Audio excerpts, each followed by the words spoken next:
പത്തനംതിട്ടയിലും കോൺഗ്രസിൽ കൂട്ടരാജി എന്നുള്ള വാർത്തകളാണ് പുറത്തുവരുന്നത്. സ്ഥാനാർത്ഥി നിർണയത്തെ ചൊല്ലി കോൺഗ്രസ് തിരുവല്ല ബ്ലോക്ക് സെക്രട്ടറി തോമസ് കോശിയുടെ നേതൃത്വത്തിൽ തിരുവല്ല മുനിസിപ്പാലിറ്റി 36-ാം വാർഡ് കമ്മിറ്റി ഒന്നാകെയാണ് രാജിവെച്ചതെന്നുള്ള വിവരങ്ങളാണ് പുറത്തുവരുന്നത്. വലിയ തരത്തിലുള്ള പ്രതിസന്ധികളാണ് പാലക്കാട്, അതോടൊപ്പം തന്നെ പത്തനംതിട്ട, തൃശൂർ DCCകൾ നേരിട്ടുകൊണ്ടിരിക്കുന്നത്. പലയിടത്തും വലിയ തരത്തിൽ സ്ഥാനാർത്ഥി നിർണയം കുഴപ്പത്തിലായിരിക്കുകയാണ്. പലയിടത്തും പണം വാങ്ങിയാണ് സ്ഥാനാർത്ഥികളെ നിർണയിച്ചതെന്നുള്ളത്. അതോടൊപ്പം തന്നെ ഇഷ്ടക്കാർക്ക്, അടുപ്പക്കാർക്ക് സീറ്റ് നൽകിയെന്നുള്ള ആരോപണങ്ങളാണ് പത്തനംതിട്ടയിൽ നിന്നും ഉയർന്നു വരുന്നത്. ഇപ്പോൾ ഏറ്റവും ഗുരുതരമായ പ്രശ്നങ്ങൾ ഉയർന്നു വന്നിരിക്കുന്നത് തിരുവല്ലയിൽ നിന്നാണ്. തിരുവല്ലയിലെ കോൺഗ്രസ് ബ്ലോക്ക് സെക്രട്ടറി തോമസ് കോശിയുടെ നേതൃത്വത്തിൽ തിരുവല്ല മുനിസിപ്പാലിറ്റി 36-ാം വാർഡ് കമ്മിറ്റി ഒന്നാകെയാണ് രാജിവച്ചിരിക്കുന്നത്. ഇതിന് വലിയ തലവേദനയാണ് ഇപ്പോൾ പത്തനംതിട്ട DCCക്കും ഉണ്ടായിരിക്കുന്നത്. ഏതായാലും KPCC സെക്രട്ടറിക്ക് വേണ്ടി പട്ടിക അട്ടിമറിച്ചു എന്നാണ്. പട്ടിക അട്ടിമറിച്ചതിൽ പ്രതിഷേധിച്ചാണ് രാജി. പാർട്ടിയുടെ ഔദ്യോഗിക സ്ഥാനങ്ങളിൽ നിന്ന് ആണ് രാജിവെച്ചിരിക്കുന്നത്. നേതാക്കളുടെ ഉറപ്പിന്മേൽ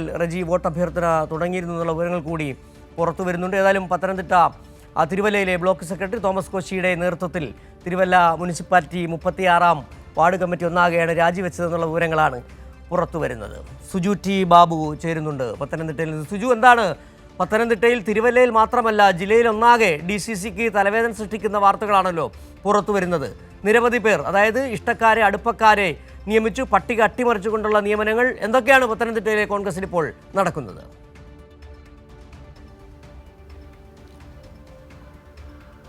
സിജു, പത്തനംതിട്ടയിൽ കോൺഗ്രസ് വലിയ പ്രതിസന്ധി നേരിടുകയാണ്. ഇന്നലെയാണ് പത്തനംതിട്ട കോൺഗ്രസിന്റെ ബ്ലോക്ക് പ്രസിഡന്റ് രാജിവെച്ചത്. അത് കോഴഞ്ചേരി ഡിവിഷൻ സ്ഥാനാർത്ഥിയാക്കുമെന്ന പ്രതീക്ഷയിൽ ബ്ലോക്ക് പ്രസിഡന്റ് പ്രചരണം ആരംഭിക്കുകയും ചെയ്തു. എന്നാൽ ഏറ്റവും ഒടുവിൽ KPCC സെക്രട്ടറി അനീഷ് വരക്കണ്ണമലയ്ക്ക് സീറ്റ് മറിച്ചു നൽകുന്ന ആരംഭിച്ചുകൊണ്ടാണ് പത്തനംതിട്ടയിലെ ബ്ലോക്ക് പ്രസിഡന്റ് രാജിവെച്ച്. പത്തനംതിട്ടയിൽ തന്നെ തിരുവല്ലയിലും കൂട്ടരാജിയാണ് സംഭവിച്ചിരിക്കുന്നത്. പത്തനംതിട്ടയിൽ ബ്ലോക്ക് പ്രസിഡന്റ് ഒറ്റയ്ക്കാണ് രാജിവെച്ചെങ്കിൽ തിരുവല്ലയിലേക്ക് എത്തുമ്പോൾ രാജി കൂട്ടരാജിയായി മാറുന്നു. തിരുവല്ല മുനിസിപ്പാലിറ്റി 36-ാം വാർഡ് കമ്മിറ്റി ഒന്നാകെയാണ് രാജിവെച്ചിരിക്കുന്നത്. സ്ഥാനാർത്ഥി നിർണയത്തെ ചൊല്ലിയ തർക്കമാണ് ഈ രാജിയിലെത്തിച്ചിരിക്കുന്നത്. സ്വതന്ത്രമായി മത്സരിക്കുന്ന രാജിവെച്ച കോൺഗ്രസ് ബ്ലോക്ക് സെക്രട്ടറി തോമസ് കോശി അറിയിച്ചിരിക്കുന്ന റിബസ് സ്ഥാനാർത്ഥിത്വത്തിലേക്ക് തോമസ് കോശി പോകുന്നു. അങ്ങനെ പത്തനംതിട്ട ജില്ലയിൽ കോൺഗ്രസിൽ ഈ തമ്മിലടി രൂക്ഷമാണ്. അത് പ്രത്യേകിച്ച് ഈ സ്ഥാനാർത്ഥി നിർണയവുമായി ബന്ധപ്പെട്ടാണ്. നേരത്തെ ഈ ആദ്യഘട്ട സ്ഥാനാർത്ഥി നിർണയം പ്രഖ്യാപിച്ച ശേഷം രണ്ടാം ഘട്ടമൊക്കെ നടത്തുമെന്ന് പറഞ്ഞെങ്കിൽ പോലും അത്തരത്തിൽ പരസ്യ പ്രഖ്യാപനത്തിലേക്കോ അത്തരത്തിലെ നടപടിയിലേക്കോ പോകാൻ സാധിച്ചിട്ടില്ല. അത് ഈ കോൺഗ്രസിനുള്ളിലെ ഗ്രൂപ്പ് വഴക്കും തമ്മിൽ തല്ലും തന്നെയാണെന്നാണ് നേതാക്കൾ ഈ ആളുകൾ ചൂണ്ടിക്കാട്ടുന്നത്. വലിയ പരാതിയാണ് KPCCക്ക് ഉൾപ്പെടെ ഈ പ്രവർത്തകരുടെ ഭാഗത്തുനിന്ന് പോയിരിക്കുന്നത്. ഇതിൽ DCC പ്രസിഡന്റിന്റെ ചില ഏകപക്ഷീയമായ തീരുമാനമെന്നും ആരോപണമുണ്ട്. അങ്ങനെ വിവിധ ഘട്ടങ്ങളിൽ വിവിധ ആളുകൾ ഭാഗത്തുനിന്ന് പരാതികൾ ഉയരുന്നു. മറ്റൊരു പ്രധാനപ്പെട്ട പരാതി ജില്ലയിൽ നിന്ന് ഉയർന്നു വന്നിരിക്കുന്നത് കോൺഗ്രസുമായി ബന്ധപ്പെട്ട കർഷക സംഘടനയുടെ പരാതിയാണ്.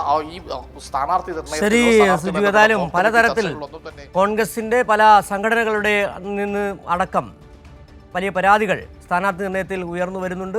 നിരവധി പേർ, അതായത് ഒരു വാർഡിൽ നിന്ന് തന്നെ കൂട്ടത്തോടെ കോൺഗ്രസ്സുകാർ രാജിവെച്ച സാഹചര്യമാണ് പത്തനംതിട്ടയിൽ നിലനിൽക്കുന്നത്.